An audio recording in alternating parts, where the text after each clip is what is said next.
It was a late summer morning, the kind where sunlight dances across the lake and the air hums with the sounds of wildlife. My family and I had just completed a move-in to our newly acquired lakefront property. Boxes were stacked neatly, furniture arranged with care, and the porch overlooked the serene water, a picture of peace and ownership. Karen number 47, of course, had other plans. True to form, she arrived with an entourage of HOA supporters, immediately phoning 911 to report an alleged violation. She expected compliance, assuming that a call to authorities could force us from our property. Her audacity was staggering, and her ignorance of law even more so. I was inside, unpacking and reviewing the property maps, when the call alert from my security system came through. Unauthorized complaint from HOA. Immediate attention required. I calmly set aside a box and went to the porch, surveying the driveway where Karen and her supporters were waving, shouting, and assuming authority they did not possess. I stepped forward, badge visible, and spoke with calm authority.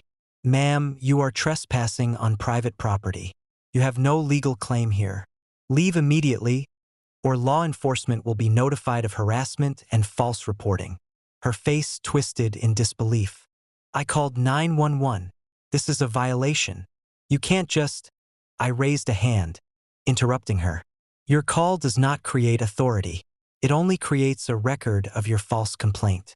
This is private property, fully documented, and I am the lawful owner.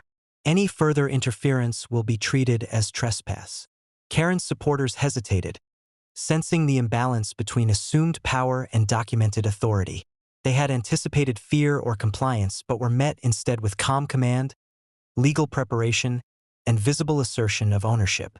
Seeing that audacity alone would not suffice, I contacted law enforcement preemptively. Dispatchers reviewed my property records, deeds, and prior HOA interactions, confirming my ownership and the lack of any violation. They assured me that any attempt by Karen or her entourage to force entry or intimidate would result in immediate enforcement. Karen, growing increasingly flustered, attempted to press forward, waving her clipboard. "This is part of the HOA enforcement." I stepped fully into view, signaling the security cameras to activate additional lighting. "Stop. You have no authority here. You are trespassing. Any continued interference is now documented and actionable." The look of panic on her face was immediate. She had assumed that a 911 call could compel action, that her audacity could override law. She had underestimated preparation, documentation, and lawful authority.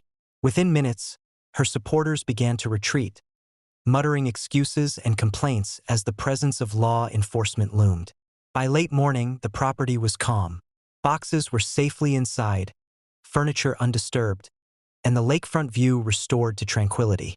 Cameras recorded every angle, capturing Karen's audacity, the false complaint, and the subsequent retreat, an airtight record for any future disputes. My family and I walked the property, verifying boundaries and security measures, feeling reassured by both preparation and law. Karen number 47's assumption that audacity and intimidation could force compliance had failed spectacularly. Neighbors, witnessing or later hearing about the confrontation, quietly discussed the HOA's overreach. Karen's credibility was shattered, her authority exposed as entirely imaginary, and the record of her actions ensured that any future attempts at harassment would meet immediate, lawful resistance. As the sun rose higher over the lake, we resumed our move-in with calm assurance. Boxes were unpacked, furniture arranged, and the porch swing once again became a symbol of security and ownership. The message was clear.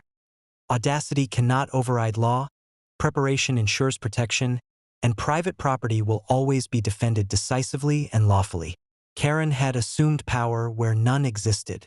She had called 911 expecting fear. She had met preparation, authority, and law instead. The lakefront property remained ours, secure, and a testament to the enduring strength of rightful ownership.